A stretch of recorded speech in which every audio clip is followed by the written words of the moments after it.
Welcome back, dear viewers. With us now in the studio is Mr. Alaa Khalifa, and he's the international tourism marketing expert. Thank you very much, Mr. Khalifa, for joining us. And allow us, please, and allow us, dear viewers, to watch first a report about our main topic for tonight, and then come back. Please stay with us.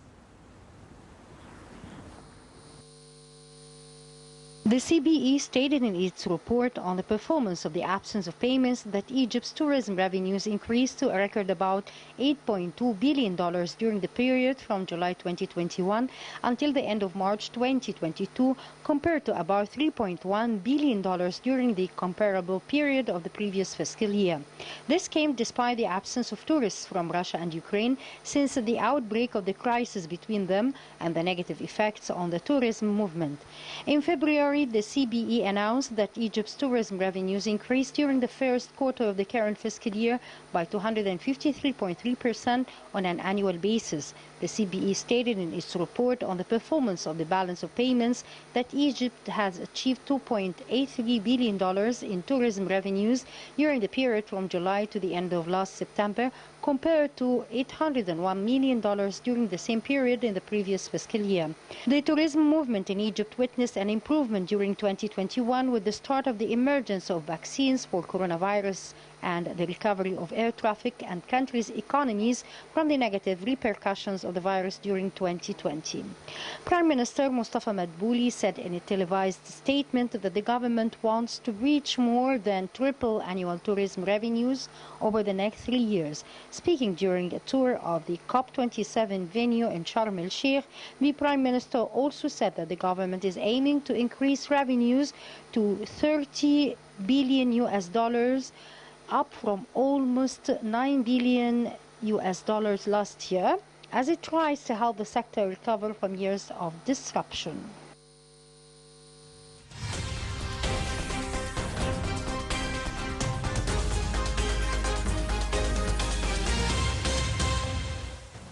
Thank you very much, Abir Hussein and Rasha Abdul Hamid, for this report.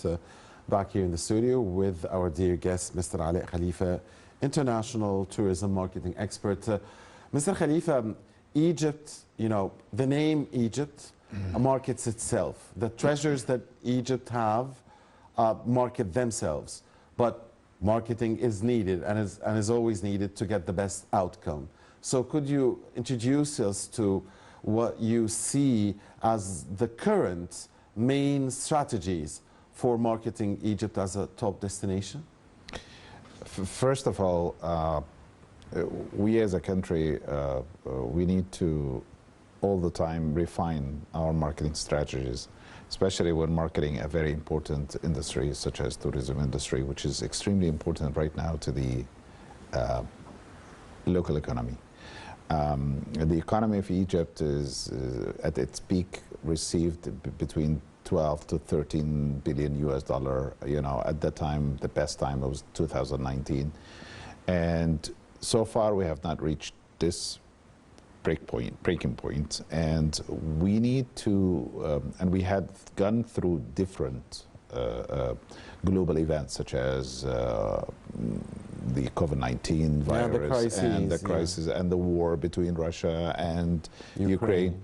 So the entire arena has been very volatile, you know, nowadays. So countries have been hit twice, especially one comes with the tension with the war, and then with the COVID-19, and with few other interrupting news that comes out from different, and together with the global economical crisis and the recession.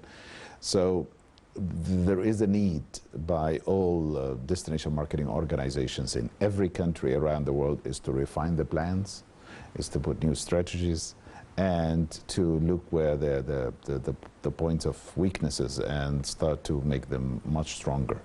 And this is what we need to do. This is why we were looking forward to increase inbound tourism from different destinations around the world. And the only way to do that is to first study and analyze the numbers, analyze the behavior, the segmentations of different countries and different outbound markets around the world, and also look at the connectivity between these markets and the Egyptian destination. When it comes to the touristic products, we do have the touristic products for sure. But when it comes to a tourist-friendly environment, we still have to work a lot on this in Egypt. And therefore, we have to refine touristic investment. We have to increase capacity on accommodation. We have to allow new investors to build new hotels. Currently, we have 210,000 rooms, which is at its peak capacity can take up from 15 to 17 million. You'd never be able to reach the 13 million unless we build at least 200,000 more rooms. So there are things to be done on the ground. Infrastructure had to be refined, especially that serves the tourism industry. We have to give incentives to investors. That's on the ground, locally. And there are things that had to be done internationally. The things that to be done internationally first is to change the perception. People have had perceptions about these countries in the Middle East, and Egypt is one of them. We have very strong competitors around us, and these competitors are aware of where how they lost their market share, and they're trying to regain their market share. They're trying to introduce new products. They're trying to give more incentives. AKA, you have Saudi Arabia is becoming as a big competitor. You have Greece as a big competitor. You have UAE as a big competitor. You have all these different countries with that are investing billions and billions of dollars in their infrastructure. So, and we are a big competitor to them as well. Of course. So our strategy should be built on the fact that we have to first take care of aviation, take care of connectivity. Without connectivity between us and destinations, there would be no tourism. So we have to take care of that. We have to adopt an open sky policy. We have to allow low-cost carriers to operate in Egypt. We have to build our own low-cost carrier, and we have to get people engaged so that we can use Egypt's capacity in different destinations and different airports. Sometimes you find we still have many destinations that we need to have the connectivity, such as back to Japan, countries in Southeast Asia. We need to get markets. Yeah, markets that we need to and then gain. we have to collaborate with big stakeholders into these countries with co-marketing campaigns. See, marketing nowadays totally reshaped from the traditional marketing that people used to carry out in different countries, like using above-the-line marketing, which is like media, TV, and radio. Now it's shifted into social media, shifted into storytelling, into content marketing, into blogging, content marketing, video blogging, everything. So influencer marketing as well. So we're extremely lucky at this stage that the best influencers in the Arab world are all mostly come from Egypt. So we have... Mohammed Salah is one of them. He's in the sports section, of course. Mohammed Salah is a figure that it's... if we can use him as definitely as an influencer, such as Ronaldo today is an influencer, for different products. But what I'm saying is that the best marketing approach, to answer your question, the best marketing approach for us is to define different destinations around the world, segment them, see which one of them is between 2 to 5 hours in terms of flying time, and those will be our target markets. Okay? Why? Because those are the ones that are more likely to come to you. We also have to take care of our regional tourism, because without regional tourism that coming to us, we'll never be able to make these numbers. Europe itself, Italy or Spain or France, when they make above 60 to 70 million tourists coming every year, 70% of that number comes out from regional tourism. It means come from neighboring countries. So we have to take care of that. We have to invest so much money into this, because that's a very important... That's in parallel with trying to draw tourists from far away, like from the Far East Yes, or Latin we America. have to focus on that. We have to focus on that. Secondly, we have to focus on enhancing the touristic experience for people when they come over here, because there is no country around the world is doing international marketing or a destination marketing campaign, whether it's giving it to an agency or a PR agency or whomever, doing that, and then give a content for travelers who get encouraged to come to a destination, and then they spend time at the destination, they don't want to go back to that destination again because of a specific, something could have happened to them. So we have to give them a happiness experience, an experience that they will never forget, an experience that they would always want to do again. That's the second axis.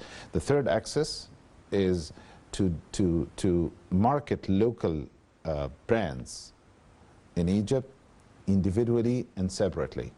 We don't market the country as a whole. You just market Sharm el-Sheikh individually. You market Luxor separately. You market Aswan separately. Understood, because maybe this or these that are different tourism brands. Yeah, exactly. So and that was going to be my next question. Why you need to do that? Yeah. Because in case anything happens to the destination as a name, like some negative news that comes out from the destination, in case there is a war or anything like that, people will always remember that destination by the local brands in there. Right. You know?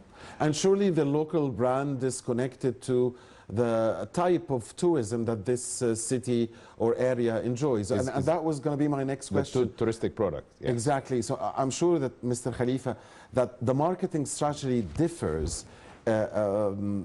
if you are, for instance, promoting cultural tourism or conference tourism or medical tourism or leisure tourism or and so on. So could you tell us about the maybe what you believe are the most suitable strategies for each of the important sectors or brands of tourism that we have here in Egypt? Of course. Every touristic product has its own characteristics, and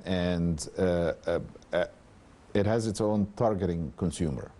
So because of the characteristics of a specific type of tourism, we have nearly a dozen of different types of touristic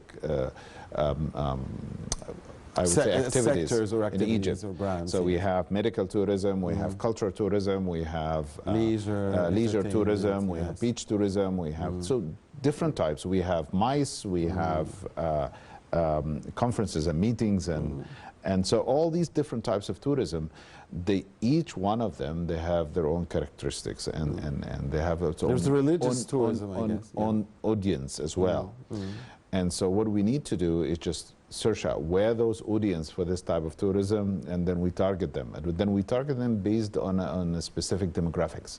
And the demographics could be, you know, the interest, the age, the groups that this fit more into people, for families, for leisure, that this fit more into, you know, people from, like, for example, if we target more of North America, we will definitely focus a lot on the cultural tourism. If we target people from Scandinavia, we'll definitely focus a lot on beach tourism, and you know, we will sell them the sea and the sun. And if we are going to go for religious tourism, like you mentioned, that definitely, if we want to promote the route of the Holy Family, definitely we will have to do it in countries where most pilgrims come to. They go to Jerusalem. They can take this as a second alternative, not an alternative, but as an extension, as an extension to what they were doing in these countries. But again, if we're going to do it to religious affiliated groups, for example, you never market that into United States, for example, or into Canada, or into UK. Why? Because those people are Protestant. They're not interested in that. So we have to do it into Catholic countries, and especially with the one with the Catholicism, that it's very prominent. So what I'm saying is that demographics can define what is your target audience, where is that audience is, and how you're going to be targeting, and whether it's going to be a storytelling, whether it's going to be a third party. Nowadays, modern organizations of promoting tourism around the world, we call them DMOs, or destination marketing organizations. What they do is they use third party. They use always to promote themselves on the third party platforms. That means doing number of, and Egypt has adopted that, and we are doing this currently.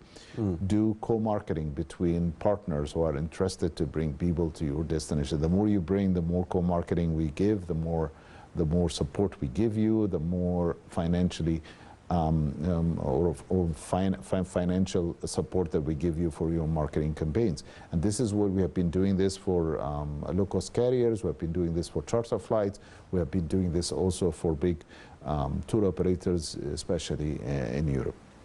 Europe normally brings us between 6 to 7 million tourists every year, and the number dropped because of the war. Ukraine used to bring us like 1.2 million, 1.5 million tourists every year. Also, the number dropped to zero. Surely so we are in front of a challenge, also, and when we need, we're missing a Russian tourist as well. And to the other hand, I mean, few months after the war, things turn around into our favor, that European blocked the Russians to come to European destinations. So Russians, what they did, they came to Red Sea destinations. So and they came also to the area where the Gulf is, Dubai and all these different areas. But we do have number of Russian tourists at the moment currently into our destinations. However, but it's not going to compensate the full capacity that we used to have back in 2018 or 2019. What I'm saying is that marketing shifted nowadays, especially for destinations, shifted into better storytelling, using third party to do your story on your behalf, influencing, utilizing social media at its capacity best, and forging or taking care of the touristic experience. If you take care of the good touristic experience at the destination, people will always come back to you, and they become ambassadors when they go back home and bring more and more people to you. Sure. What about domestic tourism? How do you see it progressing in the past few years, Mr. Khalifa, and the new ways of marketing that target domestic tourists? First of all, domestic tourism is a very important part of reviving and enriching the tourism industry in any country. So you can never pluck the domestic tourism and just give away to international tourism, because no matter what you did, international tourism will never fill in your rooms all year round. Okay? Yes. So what you need to do is you need to encourage, support your domestic tourism. How you do that? You do it by taking care of where domestic travelers go to. Okay, what we do right now currently is that we have domestic tourism have been the savior, the real savior for tourism in Egypt across all different crises that have been taking place since 2011, 13, 15, during COVID time. What saved it is domestic tourism. Okay, what we need to do for domestic tourism is that we need to encourage and promote the different patterns of domestic tourism that has been popular with. Domestic travelers, they have their own interest of going to specific areas, North Coast. People in the Delta, they like to go to areas on the Delta shore. So what we need to do is we need to take care of that by encouraging people to build more or invest more into building new touristic structures, such as tourist restaurants, such as high-end, for example, hotels of 2 to 3 or 4 stars. It could be lodges, it could be camps. That's what domestic tourists, is mostly interested about. North Coast, we need to regulate more into that. We need to also provide better transportation and better pricing for transportation with domestic tourism. That's if we were going to be targeting every household or every kind of budget, you know, for domestic tourism. Right now, currently, we have maybe 2 million Egyptians, 3 million Egyptians at most that are doing either outbound or inbound domestic tourism. The rest, they just do it on their own. They don't use a third party. They don't, you know, they rent apartments or get like house space. However, if we take care of domestic tourism, if we provide the right transportation for them, we give them the right facilities, the right incentives, that would require us to take care of our transportation. Buses are very limited in Egypt. We need to push busing here, bring more buses from abroad. There's so many things that we need to do in our infrastructure that would serve international and domestic tourism. If we take very good care of domestic tourism, then the stakeholders in the tourism industry are not going to be suffering as much when international tourism cuts off, because then the tourism industry is still running into the country. International tourism is very important because it brings hard currency into the country, which is very important. However, in order to have a tourism in the first place, you need to have stakeholders that are able financially to support that tourism and give the good service.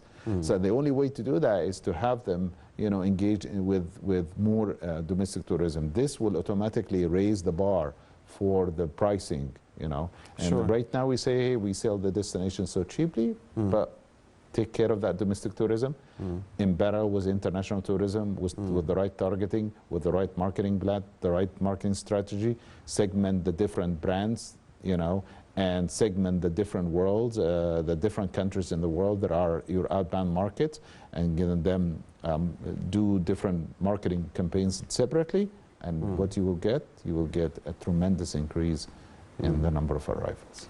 How do you see, Mr. Khalifa, events like the Royal Mummies Parade that we had in 2021, or the Luxor, the Road of the Rams, Luxor also in 2021, or the awaited official inauguration, of course, which is going to be an amazing thing. Yeah, I have to tell you The something. Grand Egyptian Museum in marketing Egypt, adopting a policy, a strategy of developing events, local events, whether international, local, there is an event agenda, is the right thing in promoting tourism nowadays.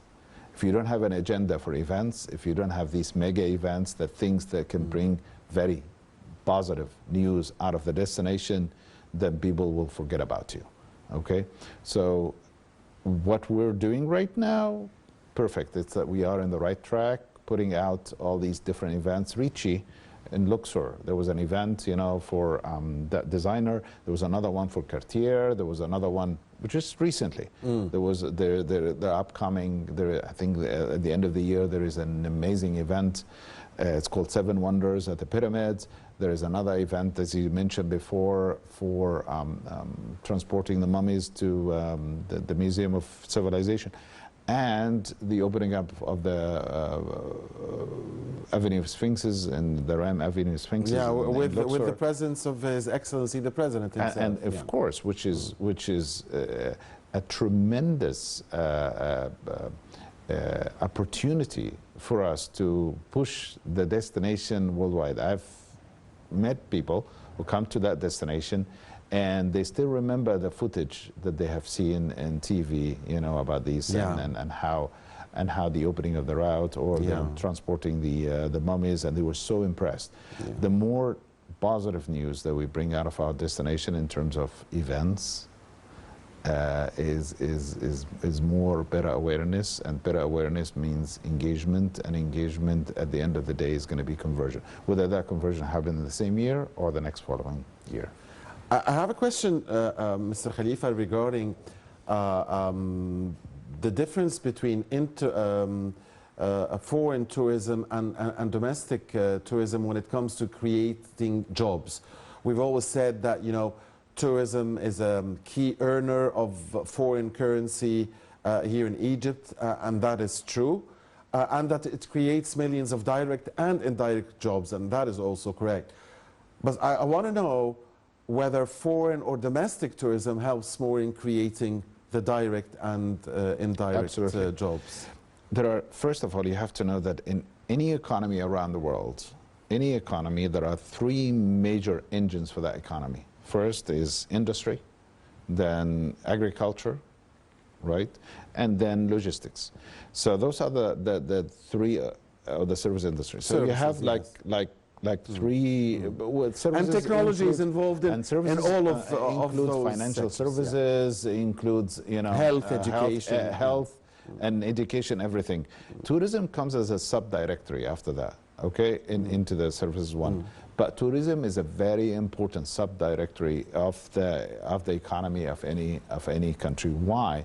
Because tourism as an industry, one of each 10 employed people in any country, in any economy, comes out from tourism.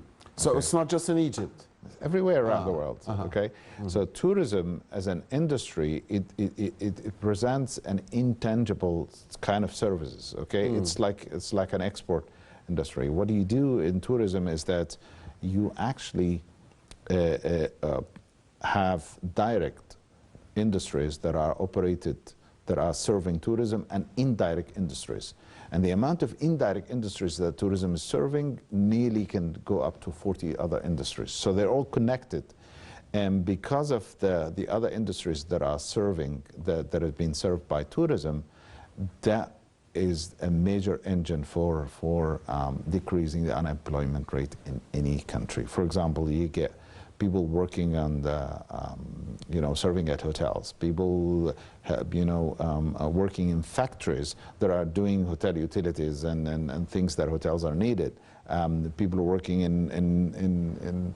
for food processing factories that are also providing food for hotels or providing food for tourists. So when you get that amount of demand that comes out from the tourism industry, it operates other industries, and it nearly can go up to 40 other industries. Right. If a tourist doesn't come to a country, then the grocery store is not going to be working well. Why? Because there's no demand, there is no extra demand. With that kind of extra demand, that if you don't get money from this industry, if you work indirectly with tourism, then you're not going to be able to buy,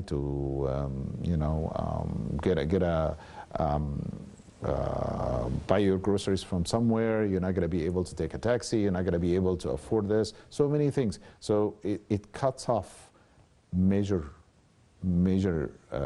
industries, and it decreases. This is why when we had the COVID-19 closure, every other industry got paralyzed. Why? Because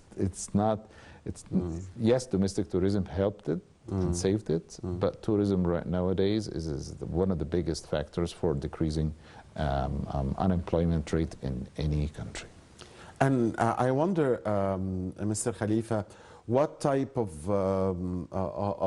tourism brand, in your view, is using the best marketing strategies at the moment here in Egypt, and which type of tourism needs to develop more marketing strategies, which is an underdog at the moment, which has more potential if it uses better marketing strategies, in your opinion? Well, I can't tell you really who's doing what better, but all what I can tell you is that we are improving in every level. But what we need to do is just to get people, sit together, put down a strategy, and the strategy has to be updated.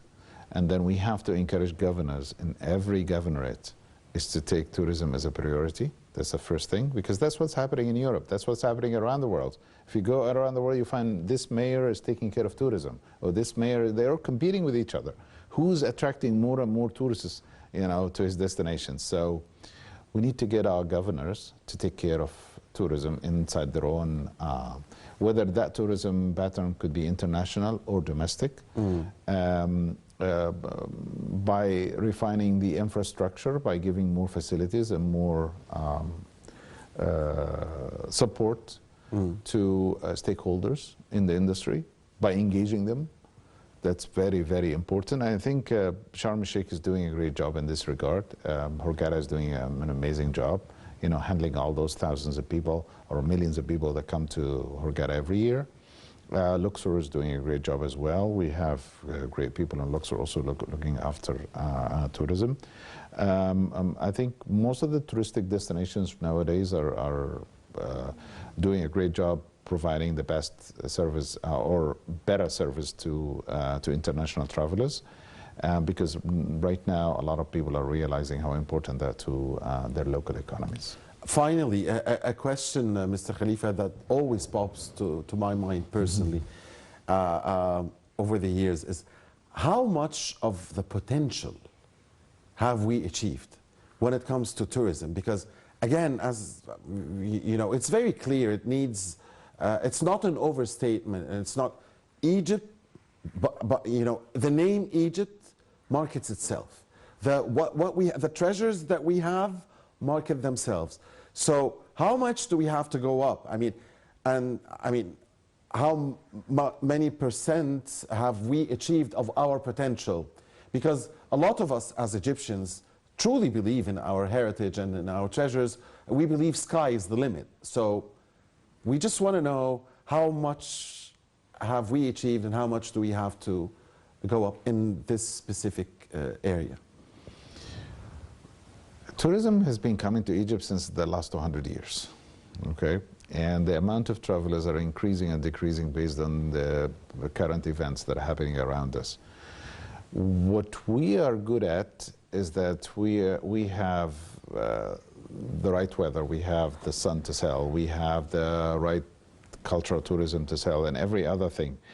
But how much of that we are deserving, it's based on our capacity. The highest that we had was just 13.5 million and nearly to 14 million, and this is the best we can reach. And as I told you, if we reach the top capacity, we can reach 17 million so far.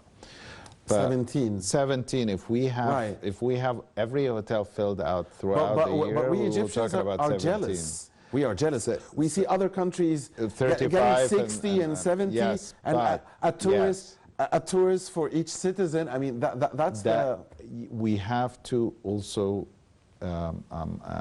refine infrastructure. That's one thing. A second thing, we have to do better connectivity between us and different countries around the world. And thirdly, which is very important, that we have to understand this, there are countries who get tourism from other countries, which is what we call regional tourism, okay? And the ease of access to these countries is so easy. For example, you take France, for example. You'll find France getting nearly 90 million tourists every year, right? And if you look at this number specifically where they come from, you'll be astonished to know that 60% of this number or 65% of this number, they come from neighboring countries. So people crossing the borders, okay? And they come across and they're crossing the borders. They have a lot of hotels, fine. They have a lot of space, you know, for accommodation, especially what is. So our neighbors in the Arab world, in Africa and in the Mediterranean. This is what we need to look at. If we want to have more tourists, we need to go to our the most neighboring countries we have. We need to encourage them to bring more tourists. And if you encourage those people, it's easy access. It's only a couple of hours flight, or even by car, and you will be able to get the amount of number that you're looking at. All right, international tourism marketing expert, Mr. Alaa Khalifa. It's been a great pleasure. Thank you very much for being with us. Pleasure is always mine. Thank you. Thank you, dear viewers, for watching this episode of Business Insider. Next week, same time, a new episode. Until then, have all the best and goodbye.